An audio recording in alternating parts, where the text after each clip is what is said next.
Thank you for auditing the Always Positive new music review show hosted by a French professor who is finally going to review an album by Elucid. I'm joking. I know his name is pronounced Elucid, and I'm going to be reviewing his album I Told Bessie. Now, I joke about mispronouncing his name because he is half of the rap duo Arm & Hammer. I guess 1/3 if you include the producer Alchemist. And I reviewed their album from last year, and it's one of my favorite rap albums of last year. And for some reason, I just read his name, and instead of saying Elucid, like elucidate, which would make sense based on the fact he is someone who appears to be trying to bring light to things, I just thought of him as a kid named Elu. Goofy. So I'm going to be reviewing Elucid. And I will say that when... this channel is interesting because, I didn't pay attention to music until 2018, and there's so much music to catch up on. And really, underground rap music has been sort of my most interesting area to dive into. And there's a lot of these names that just are so important and release so much music, and somehow they manage to miss me or I manage to miss them. So I'm quite interested in studying Elucid, probably because he doesn't immediately grab me as somebody who I'd want to listen to. Now, this is a positive review. This is a good album, and I have a lot of good things to say about it. But when we compare this album, or his presence in Arm & Hammer, with that of Billy Woods, it's interesting how much I am drawn to Billy Woods and not as much drawn to Elucid. So I'm going to try to figure that out, work that out with you here. It does seem that Elucid is sort of a growl rapper, like a rapper who has a kind of graspy, voice. And I like a lot of growl rappers. I mean, Onyx is one of my favorite groups of the 90s, and I like DMX probably half as much as you do. I like Busta Rhymes. I like a lot of rappers who growl. The thing that really matters with a growling rapper is the ability to have the flow and the growl at the same time. Because sometimes a growl can replace a personality or can replace skill. Obviously, that's not the case with any of the greats that I mentioned there, and that's definitely not the case with Elucid. One thing I like studying his lyrics more closely is how often he doesn't rhyme. But it doesn't feel like it doesn't rhyme in that kind of slam poetry way. Kind of like there's some points in that new Kendrick Lamar album where he doesn't rhyme, and it feels it's a little bit in the slam poetry vein. Here, it's more just that he has a lot to say, and if it doesn't rhyme, then so be it. And that's definitely the forefront, I think, of rap music, is going to be moving away from rhyming. I think. It makes sense. Certainly this album, as I'll get into production-wise, it makes sense that it's not rhyming, that it has this kind of avant-garde feel, because this is one of, if not the most, sort of aggravating in a good way, avant-garde rap albums I've ever heard. It's a little bit subtle the way that it does it, so I'll get into it. Returning to this question of Billy Woods versus Elucid. Now, obviously, they work together beautifully. Just great. But when I listened to Ethiops, which I reviewed on this channel as well, one of the best rap albums of the year, one of my favorite rap albums of the year, I realized that what I respond to with him is he's very intertextual. He makes a lot of references to things outside, to other texts, to historical moments. But also he's very cerebral, very much in the mind. And I would say that Elucid, obviously very intelligent, but his rhymes, I think, are much more emotional. I think they both work on an emotional and an intellectual level, right? It's not like Elucid is just saying nothing, right? There's a lot of I think there's equal intelligence in both of their behind both of their rhymes. But what they actually express, what feels like to me with Elucid, is just he is trying to get out some emotional truths that are not entirely comprehensible. In one song, he says, "I don't want to lie to you. Sometimes the reason never mattered. You'll always feel it in the rhythm, in the pattern. Show my work a definitive answer. There's only one, but many portals." And that is the sense that you get in this album. That he's saying something, but there's all these different ways to get there, and you feel it in the rhythm, in the pattern.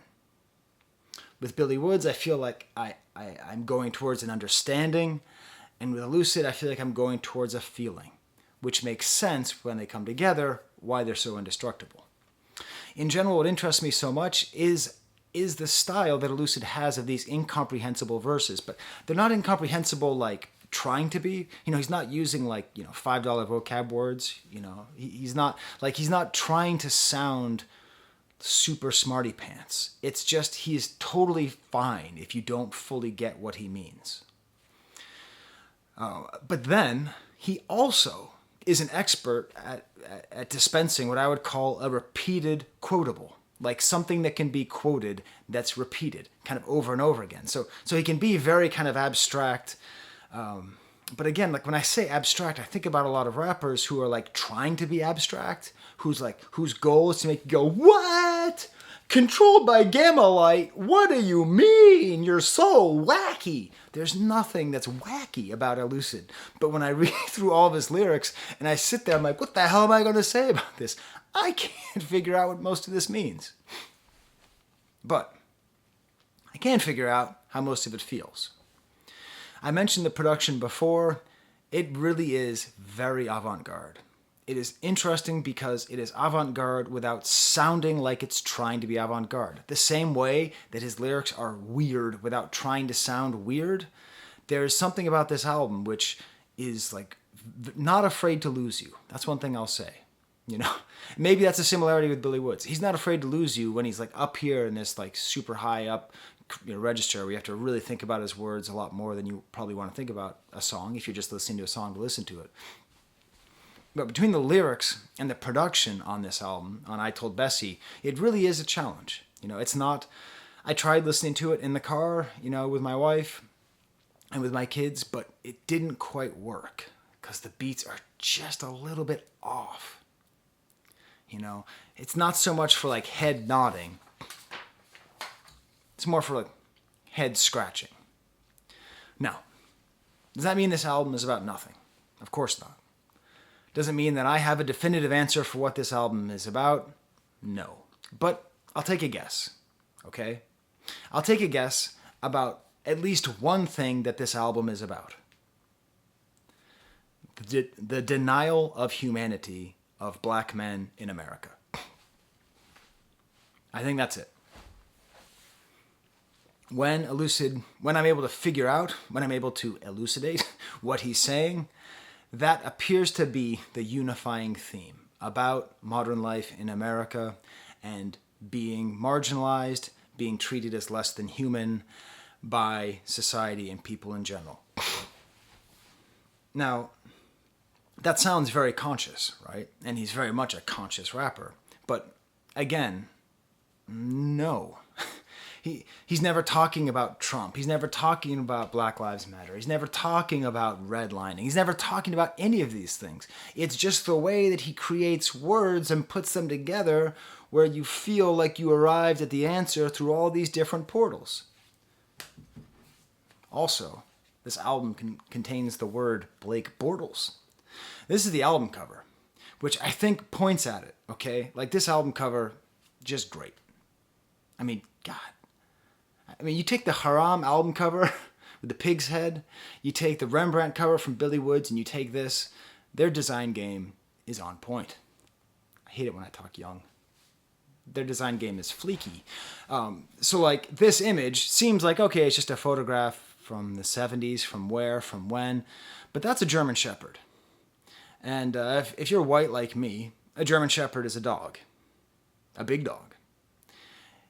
If you're not white, if you've ever lived in a country that's been colonized, or if your people have ever been enslaved, German Shepherds are the dog of the oppressor. There's an amazing movie called When We Were Kings, about Muhammad Ali and George Foreman when they fought in the country that was then known as Zaire. And George Foreman, everyone hated him because they wanted Muhammad Ali to win, because obviously Muhammad Ali is a great victor. But George Foreman made the mistake of showing up to Zaire with a German Shepherd. That was his dog. Which, like that was the dog that would attack them. The German Shepherd is the dogs when you see those black and white photos of the people getting attacked during the peaceful protests in the 60s. So to have this image of like a domestic dog playing, and his position where he's in this very weird sort of like submissive position playing with his dog. Like, I don't get it. I can't give you a single answer. I can't tell you this is what this cover is about. But almost like a deep fake like one of those like deep fake images where things sort of work and sort of don't. It's like this feels like this is about the dehumanization. This is about violence against African Americans and against Africans through the name of, through the means of dehumanization. It feels like it's all in there. Okay, does that make sense? It's pretty cool. And the album's title itself, I Told Bessie, according to his press release, is in reference to his grandmother who helped to feed him the ideas of black consciousness. So it all makes sense. So you tell me that, and you show me that cover, and then I'm expecting a very straightforward album about black consciousness and fighting against white supremacy and racism. Instead, I get a song like The Stamp. I suggest you listen to the song if you've never listened to it. Click on the banana right there. It is called Spelling. It's the first track, and it's as good of a place as any to study this album by Elucid. Now, it starts off with a female voice saying, "What's your exit plan?" And immediately we have some of the most directly political statements on the album. Every time we stabilize, they build upon that stability and enforce another form of theft. Every time we stabilize, they build upon that stability and enforce another form of theft. Yeah, that makes sense. Every time the African American community finds a way to stabilize, the white power structure builds on that stability and then steals the stability and the prosperity that comes from that. See, for example, all of hip-hop culture. Interesting. Now, it has a false start, and then it like sounds like an interlude, and then it settles into this aggravating guitar line, and then this is the thing that happens all the way throughout this album. When I'm telling you this album is aggravating, I don't mean it's, death grips, I assume, or it's not, clipping, it's not blood and guts, blood, drink your piss and put it in your face, right? It's none of that stuff. Feel free to remix that. That's my clipping song. Drink your piss and put it in your face. Gross. It's not like that. It's just like these little things. Like all the way throughout this album, they do this thing where the sound. Do you remember when you were a kid and you learned that you could play with the sound knobs on a radio, and you'd be like, wing, wing, wing, and maybe you'd go to balance, wing, wing, wing, maybe the tone, right, or the bass, This album has like a kid playing with the knobs for most of the album, and that's how it sounds here with this guitar line. But still, it's a very good beat. I enjoy it, but it really is very challenging. Now, here's an example, this first verse, of that kind of incomprehensible poetry which makes emotional sense but does not make sense. If you're seeking understanding, you should jam this where you are. I abandoned being starved, drew plans that weren't for tomorrow. Okay, already, we're not rhyming. If you are seeking understanding, you should jam this where you are. It's sort of going beyond understanding, right? 2 hands to plant what walks beyond us. Needings and wantings, no fault of conscience. Secrets and hauntings, seasons of harvest I'm carrying. Iscariots litter the valley, I fear not the shadow. Peppermint and aloe, poured upon the crown still shining. Now I say he's not rhyming. There are a lot of interior rhymes there, right? So shadow and carry into Iscariot, right? That's rhyming sort of enjambment, one line to the next. But what we have here is this sort of image of him trying to plant something, him trying to plan to build for his community. That's the sense I get, that this is a song about building for his community.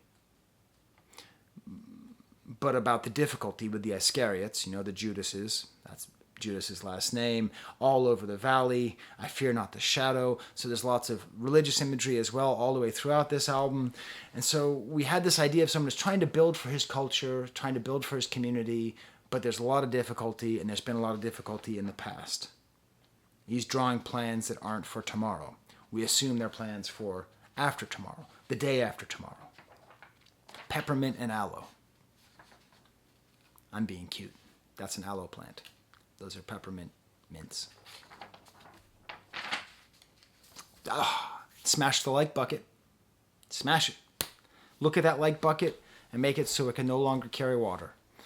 Subscribe like you have never scubbed to anyone else before. Join my subreddit. Talk about this review. Talk about how much you like the fact that I took the aloe plant, which my wife does not like it when I touch the aloe plant. She's like, don't, you're going to break it. I always break it. Yes. So, so we have all these weird lines. He ends this verse with South Jamaica, Queens to Strong Island, JFK, Sonic Boom, all the places I've been spelling. I don't know what he means by spelling. Please tell me in the comments. Have any other thoughts you have on this album in the comments, because my comments are great. My comment sections are great because everyone's smart and filled with goodwill, and usually someone knows a lot more than I do. So this is my first Elucid project, right? So maybe there's a lot of stuff that I'm not getting that you might get. You might know what he means by spelling. Also, in these references to New York, this is a very localized album. It's very New York. It's very specific. There's a lot of specific places in New York, as we will be seeing. And then he has one of these quotables. I just got to heaven and I can't sit down. And he says this over and over again. I just got to heaven and I can't sit down. So at the same time as he's doing all these weird lines that I don't understand. 2 hands to plant what walks beyond us, needings and wantings, no fault of conscience, secrets and hauntings, seasons of harvest, I'm carrying a scary, it's litter the valley. And then we get to this, just got to heaven and I can't sit down. It's great. Maybe you enter a room somewhere and you've been driving for like 8 hours and you don't want to sit down and you're happy to be there. You just say, I just got to heaven and I can't sit down. I think he's talked about here sort of the metaphorical promised land, perhaps even in the sense that it was used in the civil rights movement, by Martin Luther King, who would often talk about trying to reach the promised land, which of course isn't really heaven. It's the idea of a better America where racism isn't as present. Well, not racist, where the promised land racism would be eradicated. I get the sense that that's what he's saying, like he's just arrived here, but he can't relax because he has to maintain his position and also hopefully get other people there. Also, another thing about his flow, he has he's so subtle, That's why it's really not good car music. It's very good headphone music, because his flow develops in the second verse, where he sounds kind of slightly out of breath. It's nice. I'm going to go through the rest of the album a little bit quicker. Next song is called Bunny Chow.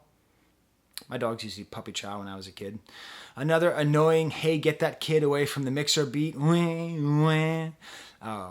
Half-hearted, hallow, hello, hallow. Oh, it's time to jet. I like how he's playing with this word like hallow, hello, hallow. And then also we've had the aloe, and then at a certain point he talks about halos as well. There appears to be sort of like these words that pop up, or these sounds that pop up. Cool kind of aggravating guitar sounds at the end. Next song, Old Magic, might be my favorite song on the album. I really like it. It's got kind of a gauzy beat, a very quotable portion here, a quotable section here, double portion for me and mine. But the verse here, I think, is really interesting. So this is what I'm talking about. I think from reading these lyrics and trying to feel them, putting the blast shields on and just hitting that seeker, without using my eyes, without using my brain.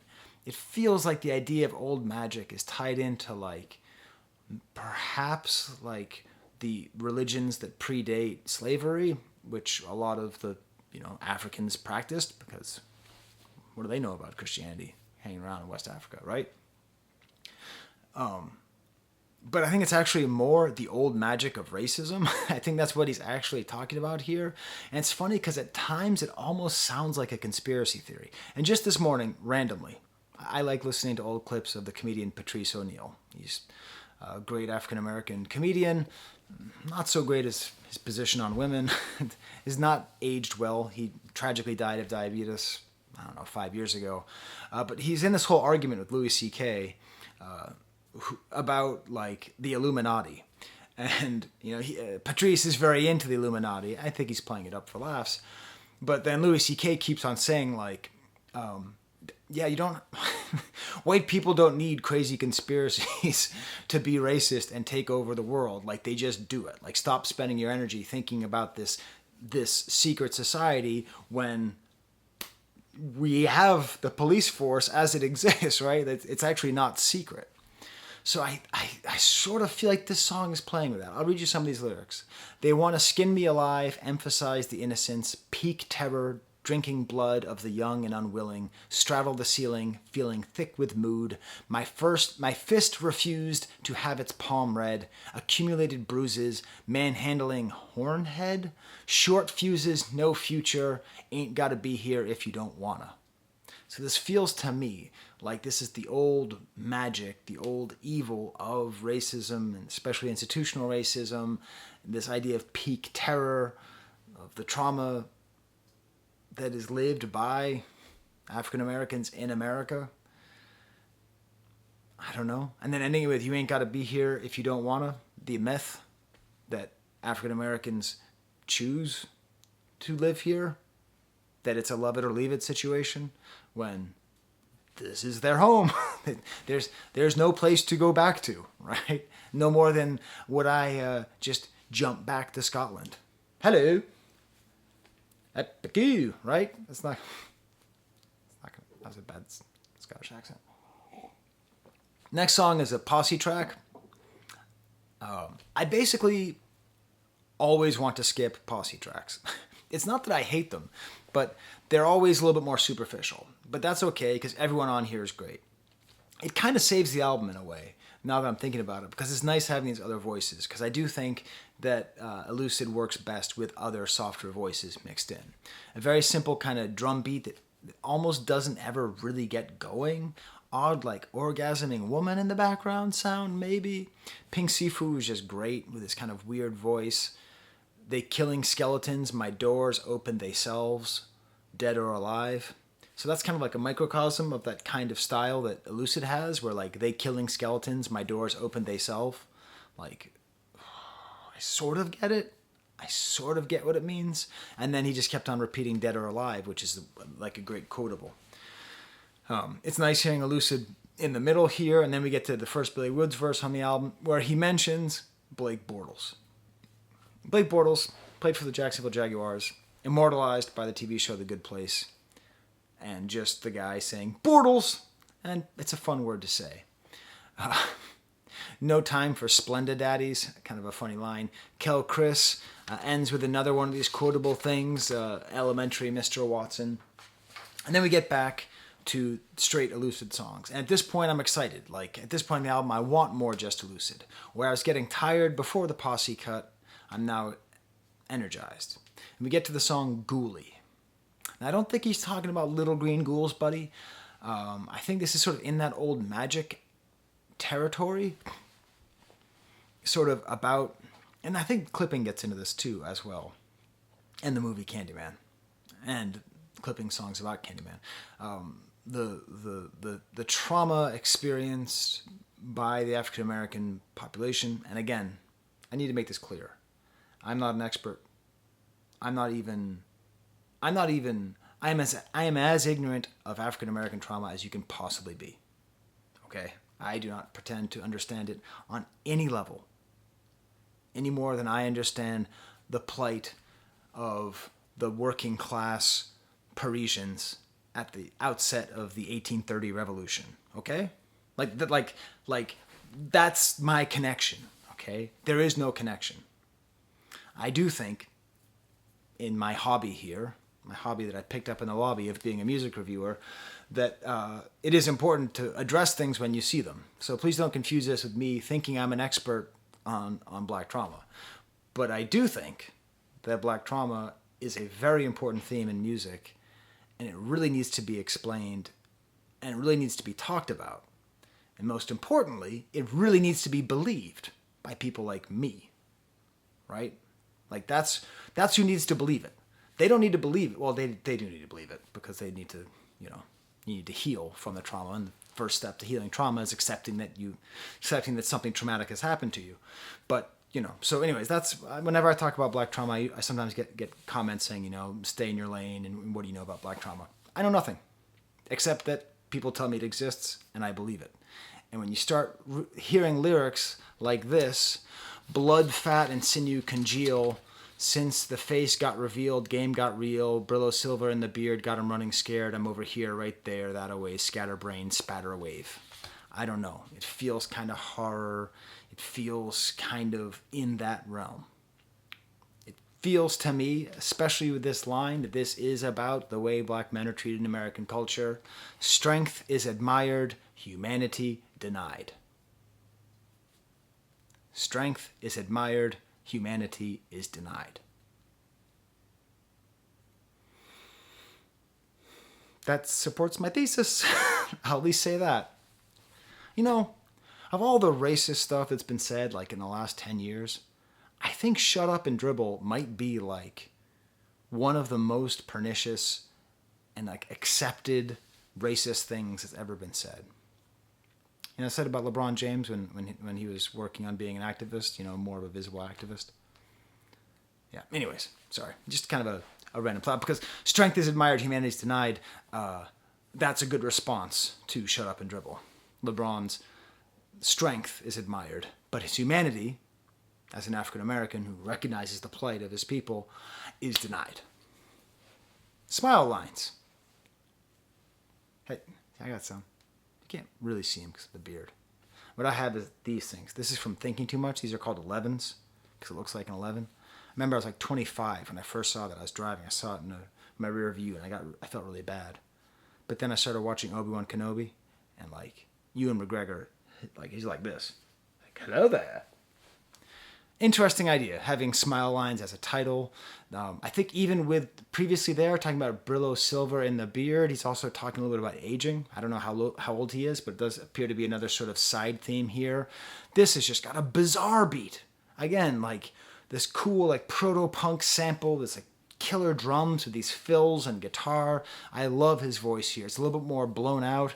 Like this is maybe a simpler song because it's more clearly aggravating. The other song, and again, aggravating doesn't mean bad. I mean aggravating like you listen to it and go, like Velvet Underground, Hiding Behind the Aloe Plant, is very aggravating, and it's one of my favorite albums of all time. So I'm not saying that aggravating is bad, but this is more sort of out there.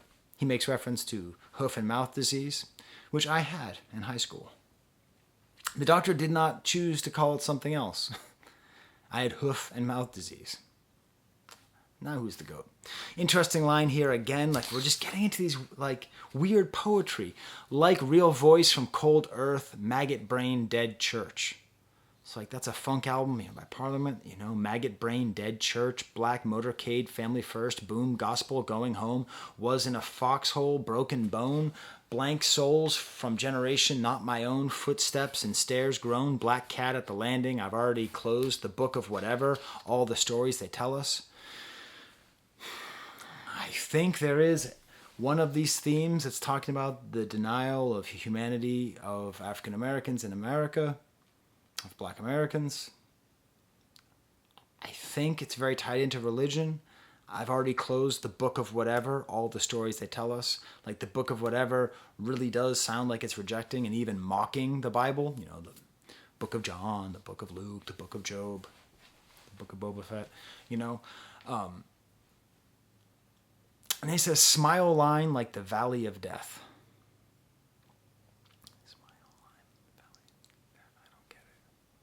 I don't get it. I mean, Valley of Death is, from that famous, prayer. I don't know. What do you think it means? You help me. I'm sitting here talking. I'm about to show you Google Earth. So. Because I want to talk about the song No Strand with Billy Woods again. And this is what I did to enjoy this song more. Because this album is so site specific, I thought it would be fun to go to Google Earth and just to check out No Strand Avenue in Brooklyn. Because if that's what this song is called, then to a certain extent, that's got to be what this song is about. Right? There we are. There's a pharmacy. At a certain... Wait, what are you doing? At a certain point, it becomes Toussaint Louverture Street, which is quite interesting, because that's like... that's the great Haitian leader. I guess it's a very Haitian street. A lot of Haitian Americans there. And I don't know, right? Like I suggest when you listen to the song, just look up Google Earth and just walk along this street. Walk along, see the people, see the place, It's the best you can do without actually going there, okay? So, No Strand. It starts with one of those quotable things that he does quite well. Power, you don't know what to do with it. I'm not quite sure whose power he's talking about, exactly to whom he's referring, but it's an interesting idea. It's got a cool, like, warping, sweeping beat, like a whirling sound that resolves with this, like, drone in the back. Kind of like a backwards drum line, a very, very far out beat. Billy Woods has this great line, "Every day I walk past people begging to live. Every day I walk past the living dead." Now, I don't know. I don't know what those people are doing. I think they're at a bus stop, right? But these are people I just happened to find here on Google Earth. So if you're on No Strand Avenue and you're looking at those people, and it seems like it's a pretty tough part of town in front of like a pharmacy, a bunch of stuff is closed down. Every day I walk past people begging to live. Every day I walk past the living dead. Begging to live. Walking past people begging to live. It's a beautiful image. And Elucid, he's always best when he's working with Billy Woods. Blood in, blood out, are we not men? Goes back again, I think, I don't know. But Are We Not Men? Martin Luther King was murdered, I think. If there's a conspiracy behind Martin Luther King's murder, it would definitely be based on his opinions on socialism and on capitalism's failures, and not as much on his opinions on race. As he was getting towards the end of his life, he was becoming more militant. He was getting closer to Malcolm X, so I guess he was more of a threat that way. But also, he was killed while helping out a strike of sanitation workers in Memphis. And again, in case you didn't know, you can go to the Martin Luther King hotel where he was murdered, and that was turned into the Civil Rights Museum. And it's the best museum. If you're not from America, that's the first place to go. Don't go to New York. Don't go to LA. Don't you dare go to San Francisco because it's like Europe, or I swear to God, you can never watch one of my videos again. Go to Memphis if you want to understand America. Because in order to get to the Civil Rights Museum, you have to take Nathan Bedford Forrest Highway. Nathan Bedford Forrest is the name of the Confederate general who started the Ku Klux Klan. Okay? You want to understand America? That's what you understand. Anyways, part of this protest that Martin Luther King was having for these sanitation workers, their slogan was, "I am a man." They just held up signs that just said, "I am a man." They were pleading for their humanity. Strength is admired, humanity is denied. Century after century in this country, the strength is admired and the humanity is denied. So again, I can't tell you that that this whole album is some kind of masterclass thing on that. I can just tell you that the things that pop up to me are lines like this, and I start to see it all kind of come together. That we're in this promised land, but not really. And the German shepherds are playing, but are they? Okay. Next song is called Impasse. Almost an incomplete drum line. So many layering, horns all over the place. This is one of the wildest hip-hop beats I've ever heard. And it's wild without you understanding how wild it is till you really start listening to it. I love the space in his rhymes on this.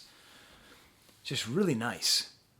Here, the chorus is very kind of hard to parse. Might be, then it ain't. If I hold my breath, just a little bit of grace in the moment she could flip. I can feel the certainty slip around my neck, going through it, maybe like a threat. Just might be, then it ain't. If I hold my breath. Again, this seems to have overtones of lynching, overtones of George Floyd with restriction of breath, but it's not really clear what it is. I don't know what it is. I do know that there's the sound of the singer Bessie Jones in the back singing "This May Be the Last Time." I think this is a joke. Not a joke, but a wink, because I told Bessie, so now he's in conversation both with the great singer Bessie Jones and with his grandmother, two different Bessies. Next song is called Mangosteen. Return of the knob beats. If you're English, you find that funny because knob is another word for penis in England, not in America. But just, hey kids, stop playing with the knob. It's like it's this, And I love Billy Wood's thing on here. I think I love it because after an entire album of feeling like I am so deep in this poetic, emotional register that I'm like paddling, and I just would love someone to throw me just an inflatable, like just an inflatable like noodle or something, you know? Because I'm just treading water. I'm trying to understand everything. And then here comes Billy Woods with just a delicate, still poetic, still intelligent, but cohesive, understandable with effort portrait of New York. Flying into Queens Peninsula, I see where it hides. Houses in Bayside like tiny basilicas.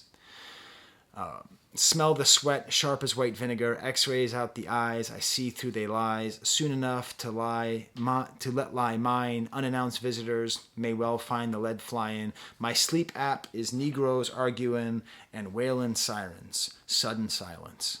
So he's really painting this picture of the New York that he lives in, where his sleep app, right. Hoodies, N95 masks on CCTV, kids hit the hurdles, cats trying to hit that quick lick, can't let the milk curdle. Just great. There's another thing that's happening here where there's this theme of turtles in this song, which rhymes with curdles and hurdles.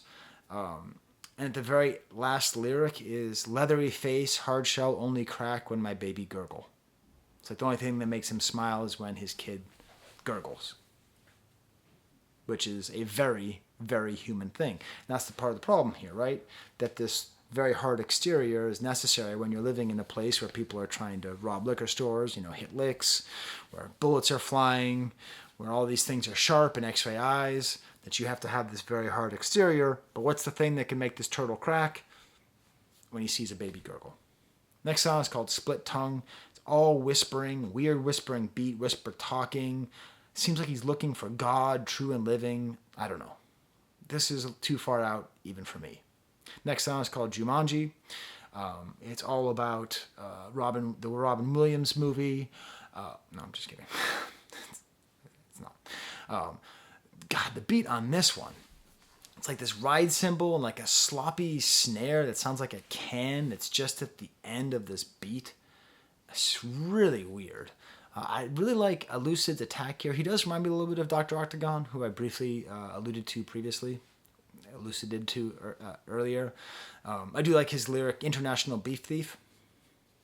Every once in a while I do adore the Explorer moment. So, wherever you are, repeat after. Can you say International Beef Thief? Good! Swiper, no swiping. Swiper's behind me, trying to thieve some international beef.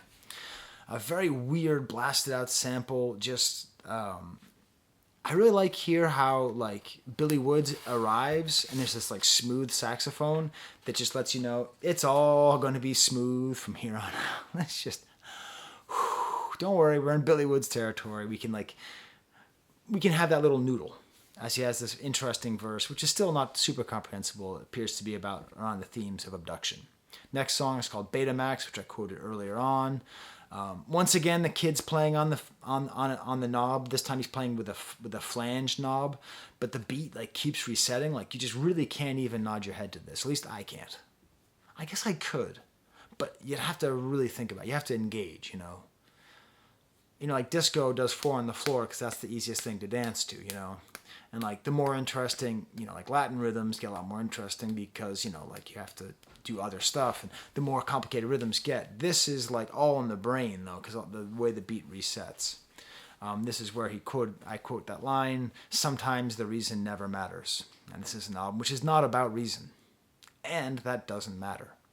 The album ends with a song called Guy Brewer, who has a street named after him through Jamaica, Queens. Jamaica, Queens is a very interesting place. A lot of hip-hop comes from there. LL Cool J. A friend of mine lives there. Former President Donald Trump grew up in Jamaica, Queens.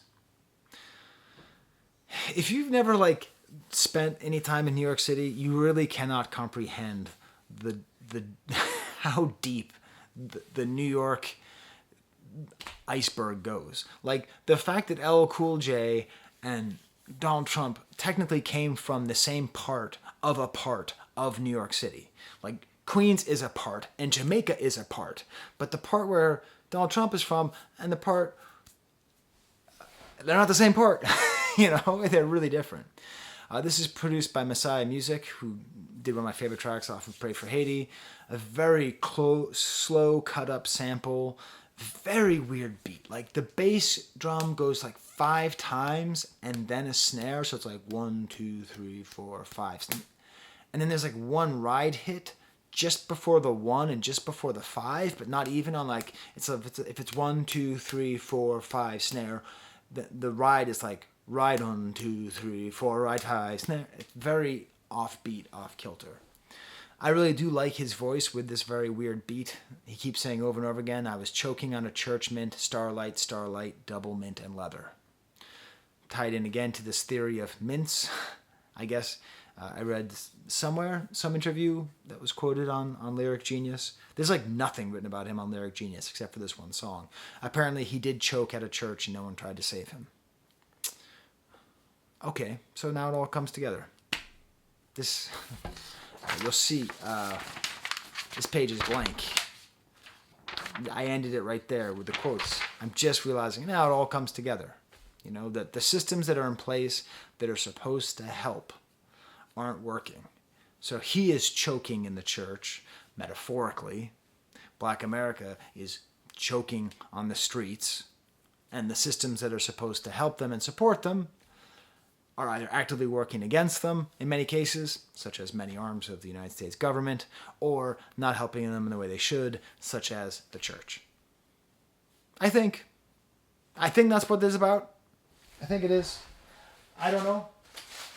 I don't know. I'm doing my best. Please do feel free to tell me in the comments if you have other ideas. These are my Patreons. They help me to do this. I'm going to take their money and I'm going to buy at least the Arm & Hammer album.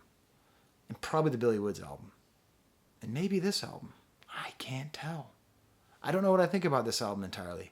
Which I think is to its credit. Alright, well then. Thank you to all of you who have hung with me as you've waited for me to cover Elucid. That was Toby. Okay, until next time, there's the camera.